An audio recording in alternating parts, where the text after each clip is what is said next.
there, Buttercups. Your resident Teabelle here. Welcome to Hark, 'tis the Teabelle. Let's dive in for that tea today, huh? Dearest gentle Buttercup, February is a month of emotional contrast. Love is everywhere, but connection feels scarce. This is where fiction can fill the gap when reality feels unavailable. We know that this is a month of love, and that is due to Valentine's Day or Galentine's Day. We are still encouraged to look inward and address our personal emotional truths. Something else that encourages this contrast is the cold and possibly depressing weather.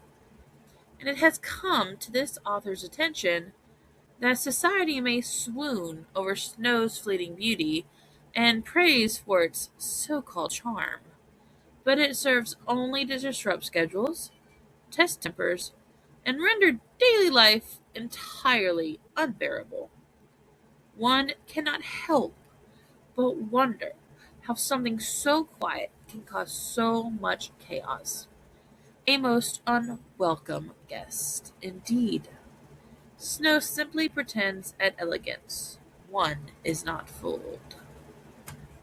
And this allows us to feel the need for connection or warmth. All of these things that we have talked about. Buttercups, today, if you haven't noticed, we're going to talk about the allure of fiction and how it can assist us in this contrasting month of February.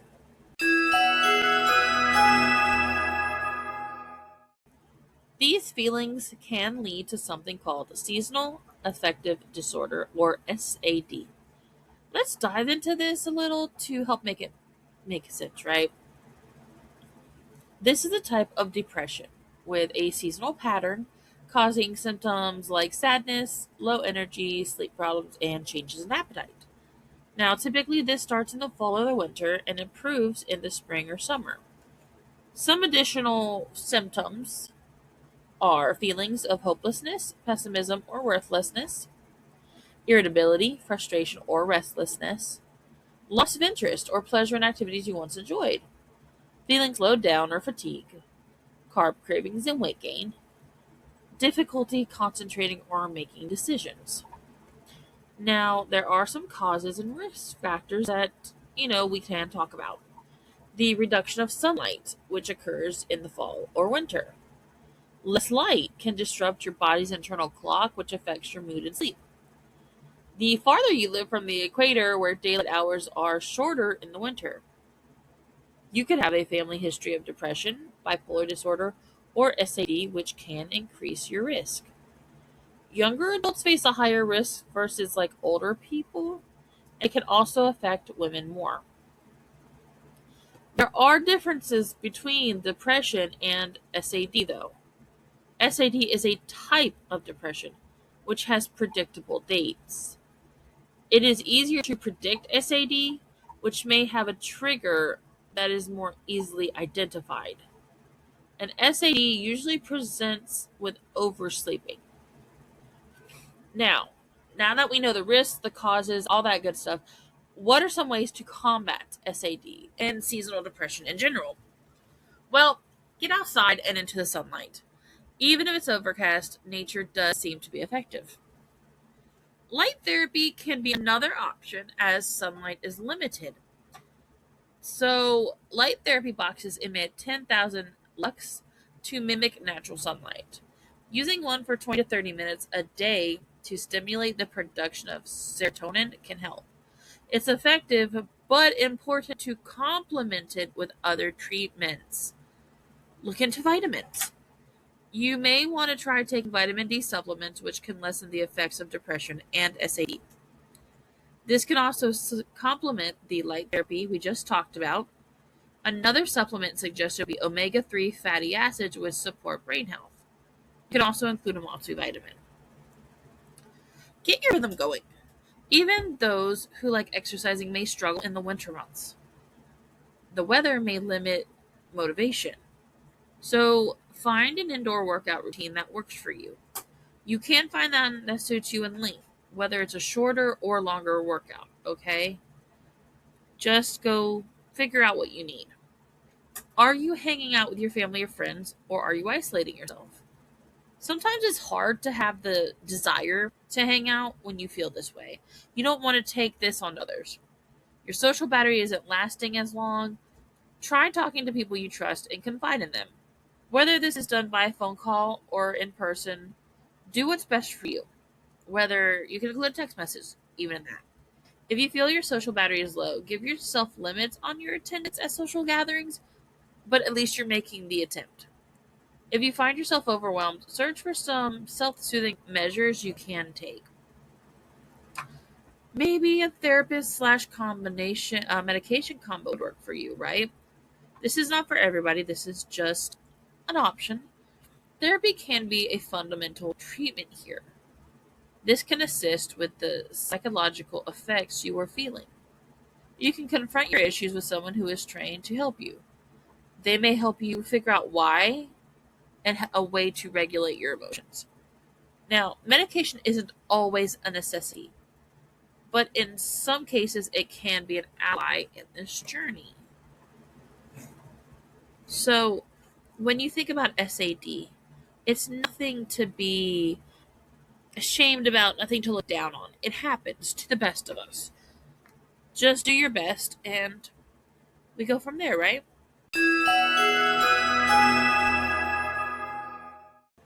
February. It's a cold, slow, socially quiet month.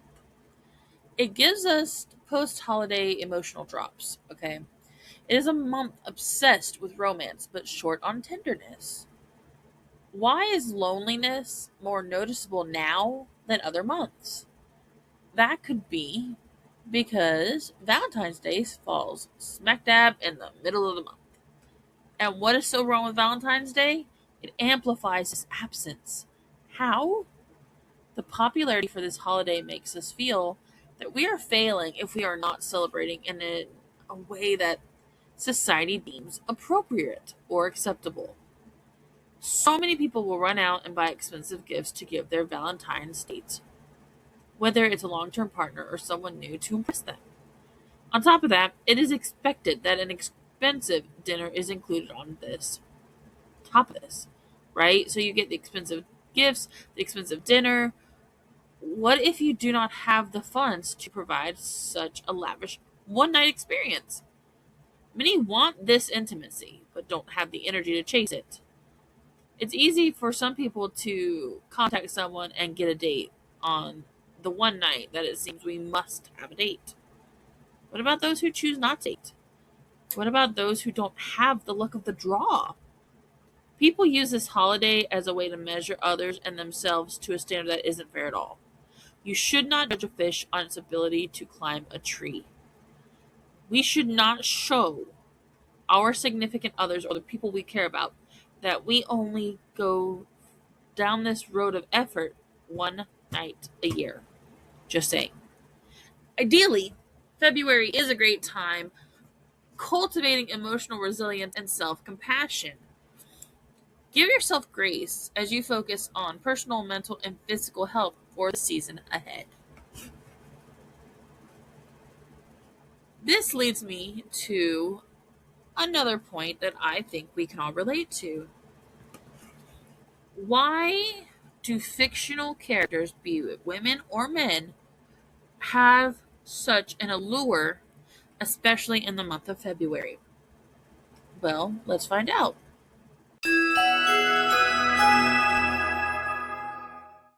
Now, there are a lot of people who have probably binge watched the first half of season 4 for Bridgerton, released on January 29th.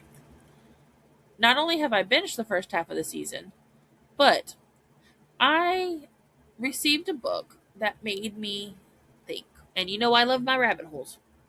And it made me think of the effect that fictional characters had on people. Now, for me, we're going to talk about the fictional men in this episode, okay? Why? What is it about the fictional men that we love so much? Well, when they are written well, they speak clearly, they notice small emotional shifts, they choose intentionally, and they exist in a controlled, safe narrative. In a season where warmth is missing, fictional men offer central heating. They don't ghost, they don't leave things ambiguous, they arrive.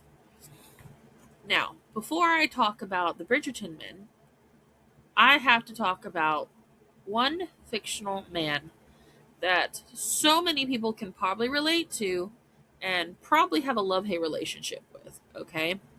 He is a popular character, and he is probably the basis for a lot of different characters that people have created since he was created. Okay? Mr. Fitzwilliam Darcy. It has long been observed that Mr. Fitzwilliam Darcy enters society with all the warmth of a winter morning and twice the frost. His manners, though impeccably bred, are guarded to the point of offense, and his silence often speaks louder than any compliment. Yet beneath that reserve lies a mind both sharp and loyal, a heart capable of devotion so steadfast that it borders reckless.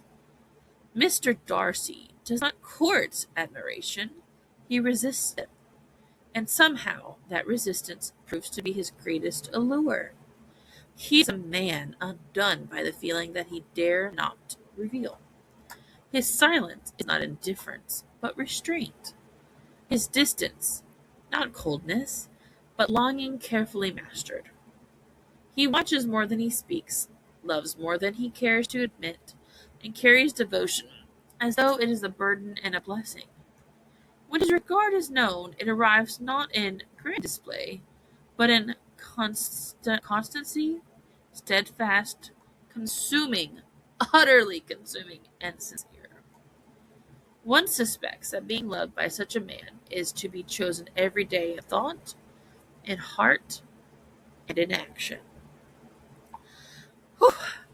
Pardon me while I swoon, but let's talk about this man. Pride and Prejudice. He is our misunderstood hero. Why is that? He doesn't want to be the hero. He simply wants to live his life by taking care of his family, ensuring that his estate continues to fund itself and is taken care of. And that's not just his family, but that's the families on his estate. He is a respectable man. He chose to not care about what society said about him and to make sure that his people were taken care of. Until he meets his other half in Elizabeth Bennet. Now, he doesn't change in the sense that he wants to take care of his people, right? Because we know him to be a socially awkward man who has no idea how to woo women, right? When he meets Elizabeth, he's so used to women throwing themselves at him that he is instantly intrigued with her. He flirts with her, and this vexes Caroline Bingley greatly, and it kills me. And he essentially talks himself out of a relationship with her because of what society would say, her family relationships, how her family is, her stature in life, right? But when he meets her again, this man is instantly smitten. He is a smitten kitten. So smitten that he proposes to her out of the blue. And the way he proposes, heaven help us, is to insult her and her family. His point is that he cares so much about her that he doesn't care about the class of her family and what they do and all these things. And of course, she's not going to tolerate such words, especially from this man who has a reputation of being not very open, right? And so she deems him the last gentleman that she would ever marry. Now he leaves upset, but eventually they do clear up the elephant of the room, right? So time goes on, and he is surprised to find her at his house. So she's on vacation with her family, her aunt, uncle, and so she's just exploring the house because they're supposed to be gone. And he sees her and he realizes he has been blessed with a second chance. So he takes this seriously. Okay. We see how much he cares because when her reputation is on the verge of being ruined by actions of her younger sister, he steps up and he fixes the situation.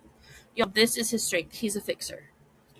Now, he doesn't want her to know what he did because he doesn't want her to feel obligated, right, to feel any kind of way about him. And eventually she does find out what he did and she thanks him. And he point blank tells her he didn't do it for her family. He did it for her. This is his love language. He was never meant to be a hero in his mind. He was simply taking care of those he loved, and he came to love Elizabeth Bennet.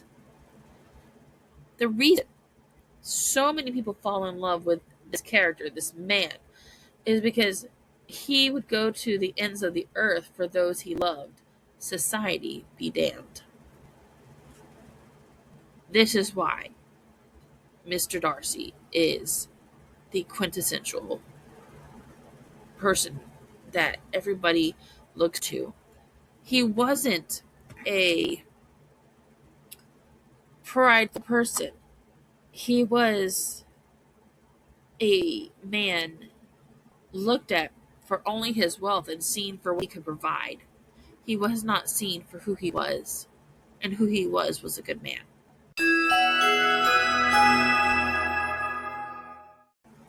Simon Basset, or Duke of Hastings, is eventually a member of the Bridgerton family, and I think he is fully allowed to be discussed as such.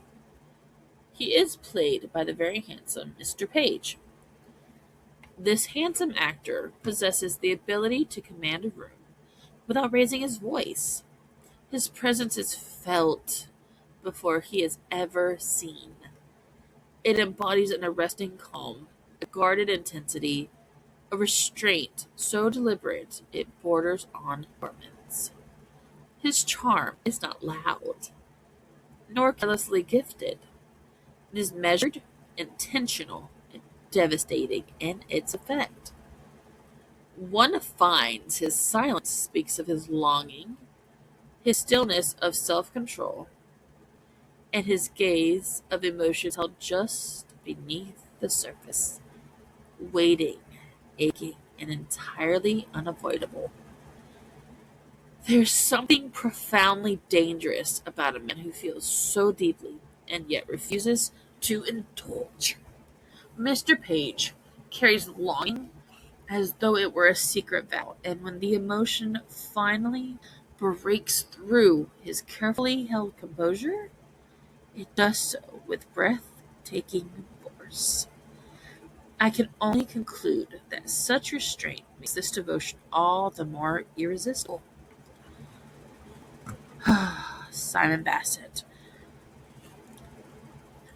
Was he really the poster boy for rakes? We know that he has secrets and he has his own issues. And then he meets with his friend Anthony Bridgerton from school, right? And then he meets Daphne. This shift from stranger to friend to lover is truly inspired. She becomes someone he cares about genuinely, and he wants only to protect and help her as she can get through this season. She is the diamond, so every man wants her, but one particular man, who is not such a good man, is determined to have her. We can see how his protective instincts continue to grow as he fakes a courtship with her. And this allows true intimacy to form because they're getting to know each other more through this courtship. Now, this courtship does benefit them both. Why? The Society of Amaz will stay off his back, and she is now more interesting because a duke is interested in her. The other men are waiting simply for this courtship to fail so they can swoop in, especially one man.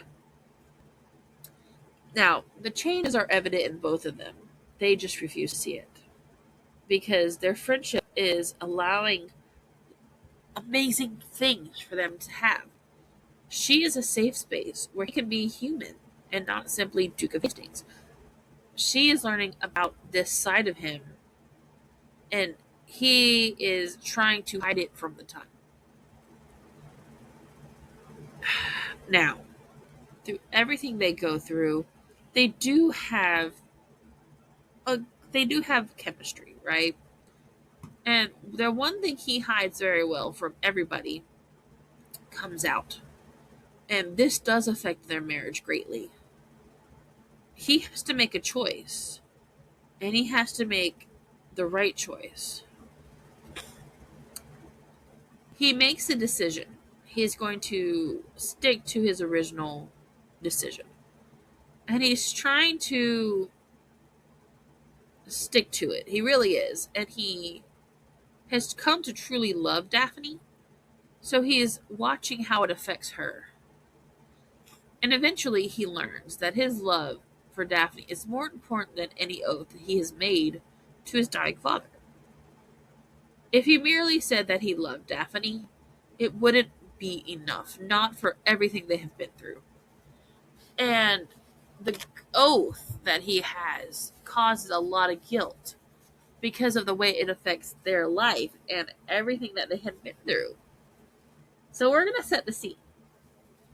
Daphne and Simon are in her room in an inn where they have been married and they're coming. He is coming to escort her to dinner, okay? And so there is this tension between them because they're feeling the same way, but they're not able to communicate to each other why. So let's go. I have spent the last 3 days wanting to be alone with you, wanting to talk to you, wanting to know. I understand that you do not wish to see me, that you would prefer to stay in your separate room and endure a wordless dinner together on our wedding night. But that is not what I prefer. Simon doesn't want that. Simon, you are mistaken. You have avoided my presence. So Daphne thinks that you're avoiding me. You don't want to be around me. In order to allow you your liberty, Simon is giving her space because he feels like she needs it. She deserves it. You have said all but a few words to me. She doesn't understand what the issue is. In order to keep myself from saying the wrong things. Simon doesn't want to mess it up. He already feels like he's messed it up. And this is not the end of the season, y'all. This is right after they got married. You've barely been able to look me in the eye. She doesn't understand. If you can't talk to me, you can't look me in the eye. What is going on? I could not bear witness to the misery I have caused you. So he knows that she's causing her misery. You did not. I am the one who trapped you into this marriage. So she thinks she is the one that has trapped him. I trapped you. I have spent the last 3 days in agony, unable to talk to you, unable to be alone with you because I knew you wanted nothing to do with me. And understandably so, after forcing you to make an unimaginable sacrifice. You wanted a life with children, a family. You wanted a life with a man you truly knew. You wanted a love match. And yet. So Simon, even though we don't know yet why he's feeling this guilt is manifesting itself and he is physically aching from it, right? She doesn't know that he can have kids. He just doesn't want kids due to this oath, right? So Daphne responds, and yet this could not be any more different. Is that what you hope to say? I shall join you for dinner momentarily. So she's like, you know what? Whatever. I'm over it. this is what we did. We're done. And he's in a place of pure honesty. Everything I told the queen was true. I cannot stop thinking of you. From the mornings you ease, to the evenings you quiet, to the dreams you inhabit. My thoughts of you never end. I am yours, Daphne. I have always been yours. He fell in love with her, head over foot, right? And Daphne is kind of shocked at this this thing he's admitted to her, right? Because this man, he has such the way he presents himself does not lean into this, right? So she's like, I do not understand. And he's like, I do not know how to be any more clear. And she takes this as anger. Do not get angry. And he's like, I am not angry. And she's like, but this is how she says it. You look angry and bothered. Look at you. You are downright flushed. Now, we know we know that in the beginning of the season, Daphne didn't know much about men, right? About the idea of men in love and lust and any of this, right? So he says, yes, that is what happens. And she comes back with when one is angry, because that's what she knows. And he just outright says, when one burns for someone who did not feel the same. And she's like, wait, what? So she says, you burned for me? And so he admits the truth from the beginning. Why do you think I followed you into that garden? And so she admits, why do you think I went into that garden? If you would have only looked at me this week for longer than 2 seconds, you would have seen. It is you I cannot sacrifice. I burn for you. Now, from this point, he shows her more stuff she did not learn from Mama V. Okay, but the whole point of this back and forth is that he simply doesn't say, well, I love you, Daphne Bridgerton. He says, I burn for you.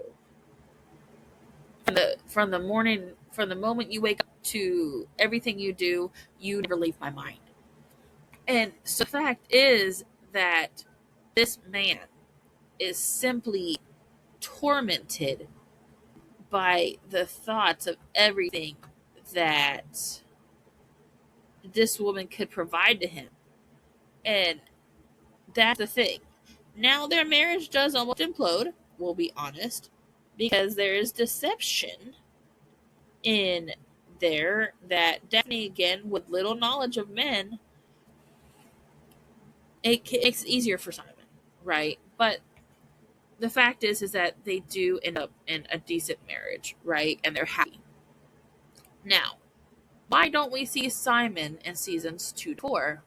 Well, I can tell you that it has been said that the original contract for Mr. Page was for season 1. He focused on new commitments as he felt that Simon's arc was complete. And Shonda Rhimes agreed. He did such a good job that it was confirmed Simon would not be recast if he were to come back. What that means to say, Buttercups, is that you cannot judge a book by its cover. Simon was a man with a tormented past, and he had all but accepted that he would be alone for the rest of his days. So that is not what his path was supposed to be. Thanks, Daphne. In the end, dear Buttercups, theirs was not simply a romance of passion, but of growth. A union forged not in perfection, but in forgiveness. And if society learned anything from the Duke and Duchess of Hastings, it is this. The most captivating love stories are rarely those that begin easily, but those that dare to end honestly.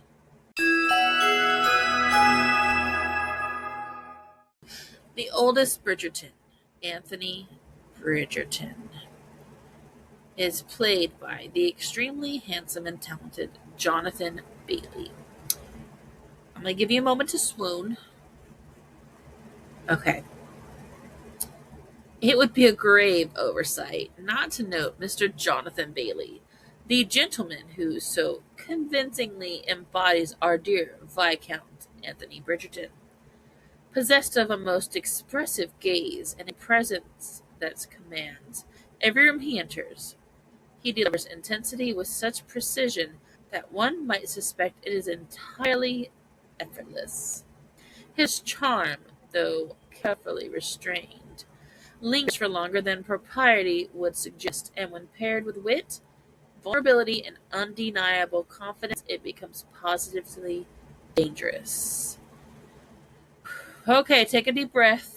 We're going to continue.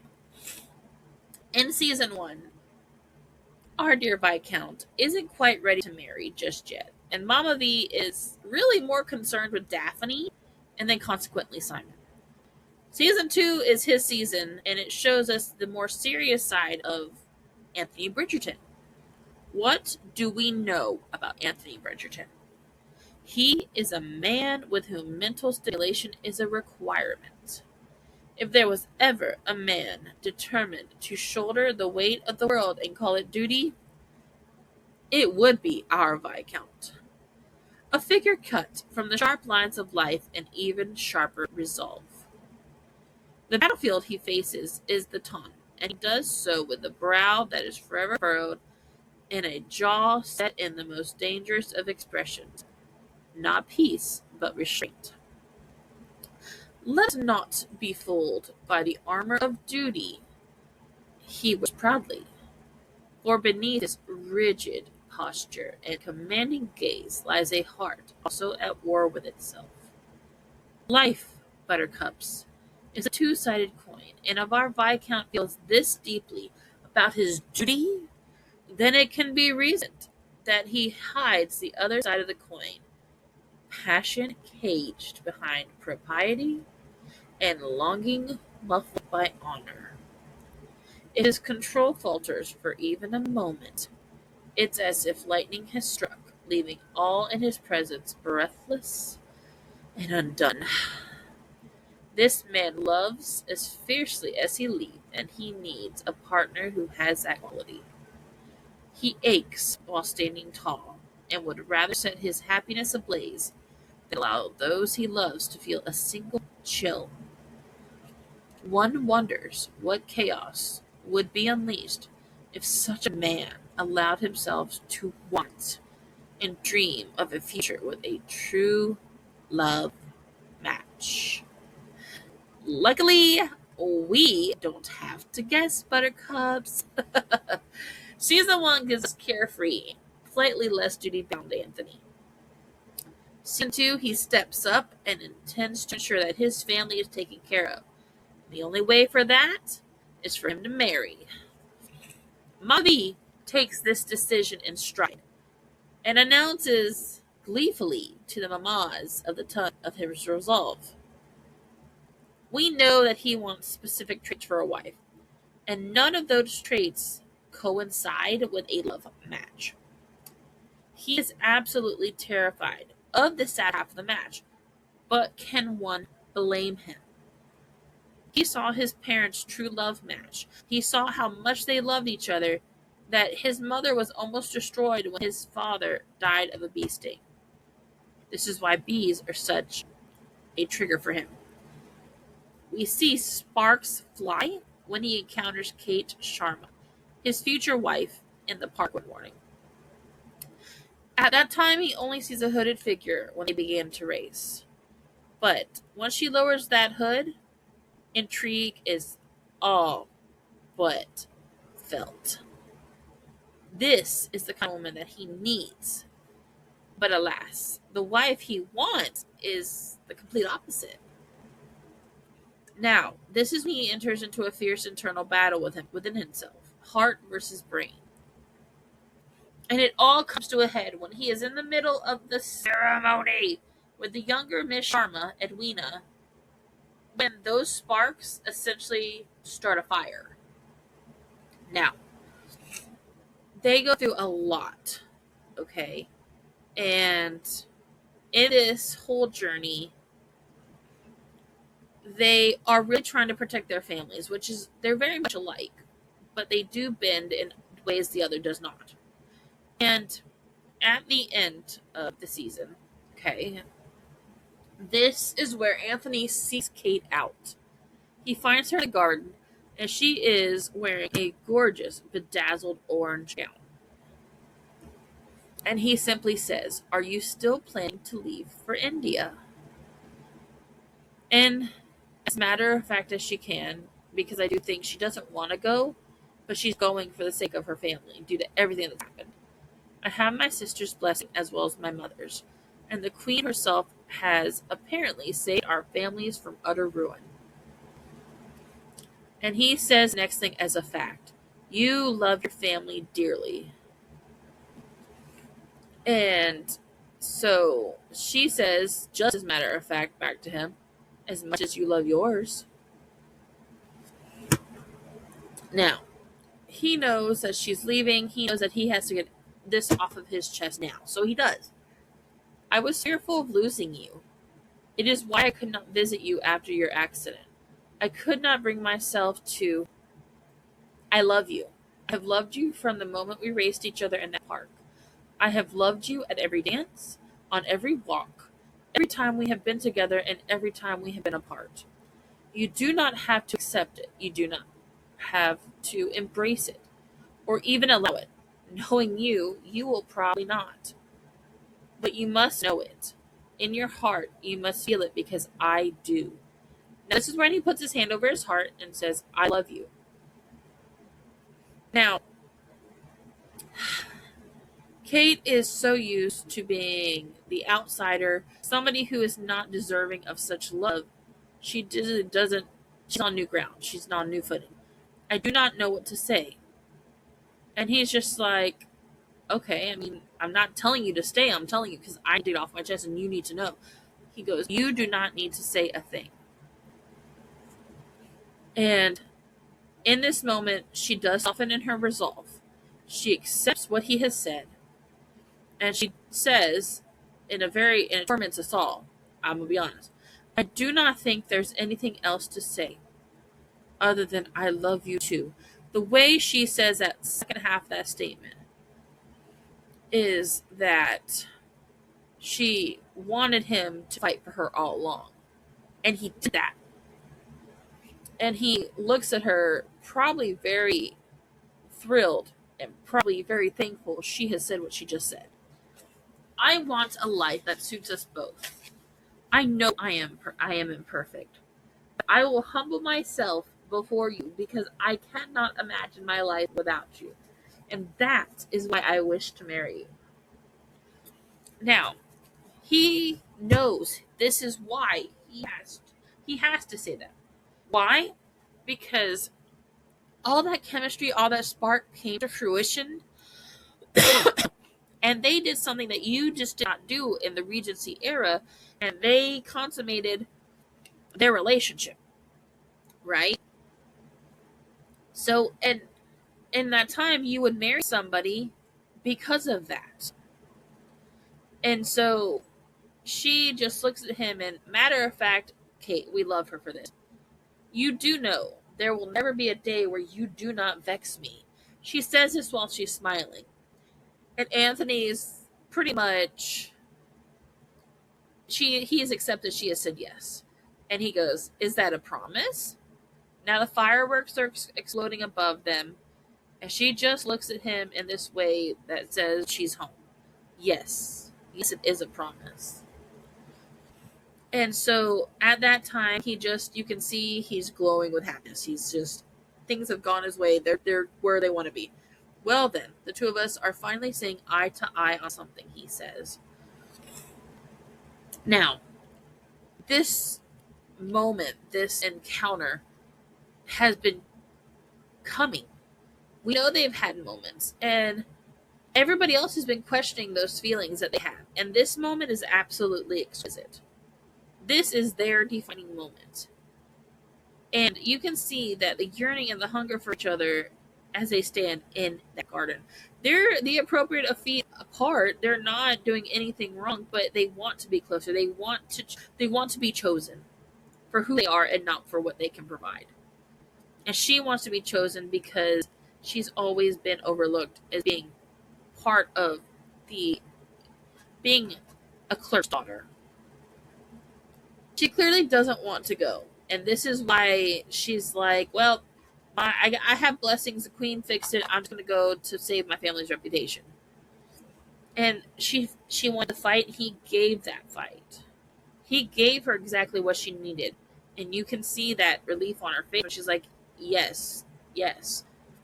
Now, they seal their future with a kiss, and one hopes that they get all the happiness in the world.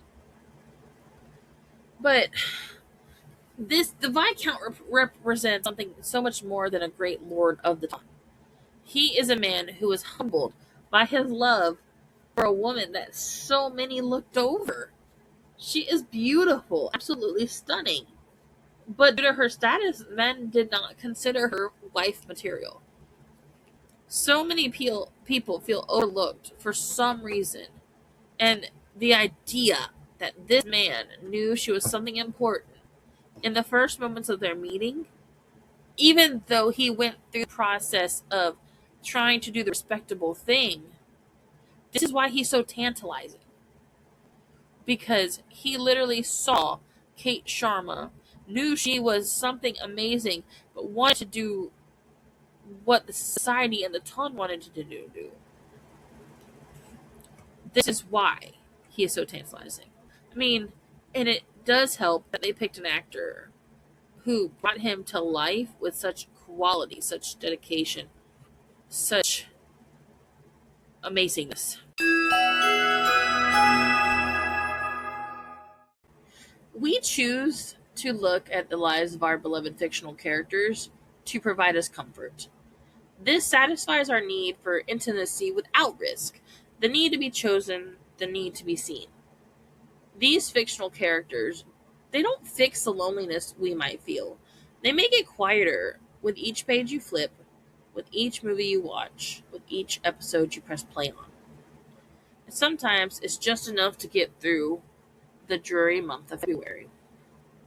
Now, this all invites us to softly turn inward. And with grace, please don't forget that. It eases us into the questions we may not want to answer, but possibly need to at least try. What am I really craving right now? Is it romance, or do I want reassurance that it still exists? Do I have the energy to find a real connection? And what is this month asking of me emotionally? You may not find the answers, but at least you're trying. Fictional characters reveal our emotional needs, and they are not a real-world blueprint. Like Anthony and Kate, what we want and what we need may not be the same thing. A real connection is slower, less cinematic, more mutual. And we will elaborate on this when we talk about Francesca's love story next week and Mama V's late life gardener. Okay? Now we may even talk about Colin and Penelope because theirs was slower because they don't go from first lovers, right? Simply February as a waiting month. It is not a verdict on your ability to be loved. Buttercups, it's important to remember that wanting warmth in winter, it doesn't mean that something is missing. It just means you're human.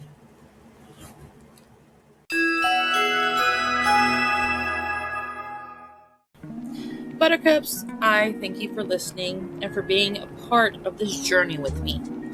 I hope you enjoyed this episode, and I hope that you have a great week ahead. Now, should you have any questions, comments, or, maybe future topics, you can email me at harktisthetbell@gmail.com. You can locate me on Facebook, Spotify, and YouTube. And please remember that this is a one-woman show. So, as we go on this journey together, you are growing as I grow. But until next time, Buttercups,